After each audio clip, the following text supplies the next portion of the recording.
This is Feature Minor. So this final experiment is starting to heat up. People are getting kind of out of control about it. I've been seeing people going back and forth. Jeranism is getting a lot of flack for his stance on this final experiment, for conceding to the experiment and saying that this will determine the shape of the earth. Bro Sanchez, Zedete Warrior, and Jake the A-hole have all came out against Jeranism, calling him possibly compromised for his stance on this experiment. So when it comes down to it, Bro Sanchez is actually saying that this is where you have to draw a line in the sand, kind of like it's either the sky doesn't have any bearing on the shape of the earth or it does. So Bro Sanchez says, regardless of if there's a sunset or not, or if there's a 24-hour sun, either way, he said, this isn't going to prove anything. I'm actually going the other way. I'm saying that if there is a sunset during the winter solstice, then this proves flat earth in the AE map. And if there is a 24-hour sun, I'm going to say that this doesn't prove the shape of the earth. Now, does that make me a hypocrite? I would say no, because there's other explanations for things in this world. We've already covered that. So with science believers, they believe that there's only one way to explain anything. Anything that has to do with the earth, it's all been determined and proven for us in our science books. That's how they look at everything. So flat earthers discovered that there's alternative and better explanations for the earth. So when it comes down to it, there's other ways to explain what we have already been told. So if there is a 24-hour sun, I would say, okay, let's figure this out and see what we want to determine, because when it comes down to it, all of our land-based experiments still hold water, pun intended, because water lays flat. The mirror test over lakes and things like that, and the laser tests and the long distance observations, they all prove flat earth. So for Will Duffy to come in this movement and start looking up in the sky, that's not gonna work, because if you were putting a new floor in your greenhouse or your planetarium, for example, and you hire Will Duffy to come in there and he starts looking up, and he doesn't look at the floor not once, but he keeps looking up and taking all these measurements, and the whole time he's there, he looks up at the ceiling. You would fire him, wouldn't you? Because you're gonna tell him, basically, you didn't look at the floor not once. So when it comes down to it, this final experiment is not really what a lot of flat earthers are saying would be acceptable proof either way. So when it comes down to it, look, this is an experiment about what you've been told by science versus what you see. So do you really think you're flying around the sun, orbiting with other planets? It's basically sun worship. This is a Catholic idea. So Will Duffy, I don't know if he's Roman Catholic or what, but I think most people don't even realize this, even atheists. They don't realize that the heliocentric model is based off of pagan sun worship. So Pythagoras and all them, if they even existed, Aristophanes and all them, they were all sun worshipers when it comes down to it. So they designed the universe to revolve around the sun, and no one questioned them for all these years. Well, I actually go over this in a complete timeline. I'll probably leave a link for that so you can really see my take on how this all happened, where people started believing in orbit and globe earth and stuff like that. It started way back then though, and there's been some back and forth on it until the Roman Catholic Church decided to abandon geocentrism and flat earth, and they decided to go with heliocentrism. And I believe that's when this all started, because really the Big Bang Theory and all that is pagan sun worship. And that is what created atheism and evolution, and all that is this nonsense about us traveling around the sun. So look, this light in the sky that we call the sun is designed for the earth. Okay, it's giving light and providing light for us and providing heat. It's a heat source, and it's obviously specifically designed for us, because like, think about it. You think the sun is 93 million miles away, and somehow this beam of light is just reaching us, and you know, come on, light doesn't even work like that. It disperses. It's not a reasonable ideology to believe in the heliocentric model. The only reason you believe in it is because you were told that this is the way it is since you were born. Since you were a child, you had to admit that the earth is heliocentric and a globe earth to pass the class. If you had any questions about it, you would get an F and you would have to repeat the class. So you had no choice but to believe in this heliocentric model. This is literally the Truman Show or the Matrix that they put you in your mind. So it makes no sense. It's nonsense. It's obvious the sun in the sky is hovering above us. Look at corpuscular rays. Look at the way the sun sits when it's above the clouds and you can see the rays shining down. You can almost triangulate it right there. The sun is right there. So how high up is it? I have my theories. I mean, I don't think it's more than 1,000 miles up. That's kind of my estimate right there. I believe it's above us for sure. It's not too far in the distance. And plus, if it's a light, what really is a light? Is it an actual physical object or is it what is it? Really, when it comes down to it, science wants to act like they know all the answers. And so people like Will Duffy and MC Toon and FTFE, they just go along with whatever science has told them. They don't question them. They don't challenge them. They just fall in line. But when you use common sense and logic, you start to see that sun as something that was designed for this earth.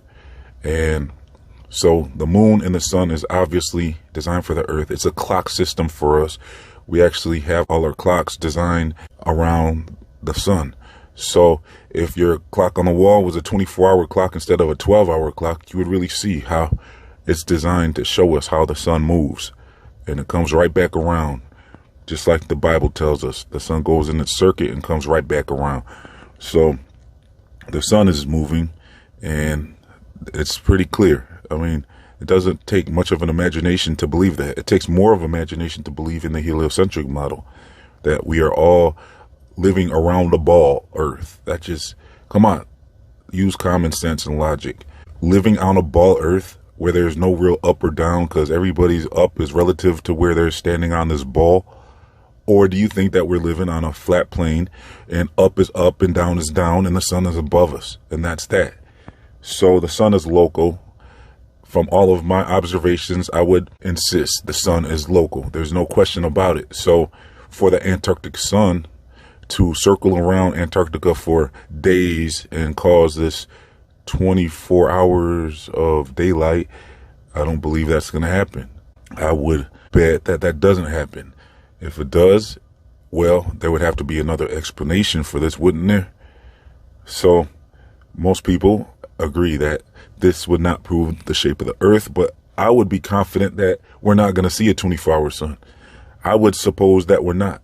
So for everyone saying that Jeranism is compromised because he's decided to draw a line in the sand on this experiment, I don't believe that's the case with me. I mean, if Jeranism wants to say that there's no explanation for the sun circling around Antarctica for days and causing this 24 hours of sunlight, then that's his opinion. He's allowed to have his own opinion on the subject. So, I mean, some people are wondering, is he trying to set up Flat Earth again like he did with that documentary on Netflix and, where he kind of blew that experiment and made Flat Earth look bad. So is that what he's going to be doing again, doing a documentary, going to Antarctica and making it look like there's a 24-hour sun and kind of set up everybody? And so that's why we have to have someone that we can trust to go with them, I guess. Like they're saying Witsit is considering going. So Witsit gets it, and Jeranism would have to come back with a report and let us know what they saw, and we take it from there. But when it comes down to it, this is an interesting experiment, if you're honest, because, I mean, why not see what happens here? So if for some reason the experiment is inconclusive when they come back, because it was cloudy, or maybe there was some type of daylight but no sun, something like that, or maybe there was a sunset and we can just say, hey, basically that's a victory for Flat Earth if there's a sunset. Or maybe they don't make it. Maybe for some reason something happens to where they don't reach Antarctica, or maybe for some reason this trip gets canceled at the last minute from pressure from the elites and the authority. So there's really all of these variables about what could happen with this final experiment. We're just going to have to wait and see what happens. And if it's conducted and there's no definitive results, then I would say almost at this point, we might as well do this every year until we see what happens in Antarctica during the winter solstice. Because isn't it strange that no one knows? No one has definitive answers about this. We know exactly what happens in the North Pole, but for some reason, there's no vast evidence about what happens in Antarctica when it comes to the midnight sun. So at this point, that's suspicious in its own. There should be evidence about this. So why not? Why not get this evidence and just see what happens, get the optics of it, see the observation, and we can determine what we want to decide about it after we see the results. And if it takes several years before we get the results, we're going to have to just keep going at it until we get the results. But I don't know. Do you even think this experiment's going to actually be conclusive this year? That would be the best, almost, to just get it over with this year and see what happens, and we'll make what we have to make out of it when it happens. But at this point, I would say that the heliocentric model is ridiculous. I mean, traveling around the sun, orbiting around the sun for what they say the sun is, and all that is all a fairy tale. So there's no way we are flying around the sun. Okay? It doesn't make sense. Look, it's more common sense and logical to believe that the sun is hovering above us and providing light for us, providing heat for us. That makes more sense. We see everything that the sun does for us. The sun is here for the earth. It's for us. It's not something out in the distance, 93 million miles away with other stars, which are suns as well. Come on. The Bible even says the stars will fall to the earth. The stars are stars and the sun is a sun. They're two different things.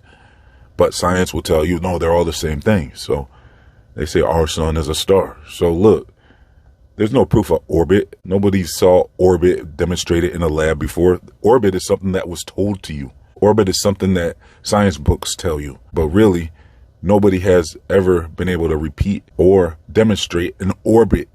An orbit is something that we just learn about in our science textbooks and through animations. Nobody's ever saw an orbit where you have this one central thing with things revolving around it magically. Okay? So, look, we'll see what happens come this December, and we'll take it from there. So, look, let me know your thoughts in the comments section. I'll leave some links if you want to check out my other videos on the final experiment. It's in my Antarctica playlist. So I'll leave that link in the comment section, as well as the other videos I told you I was going to leave in there.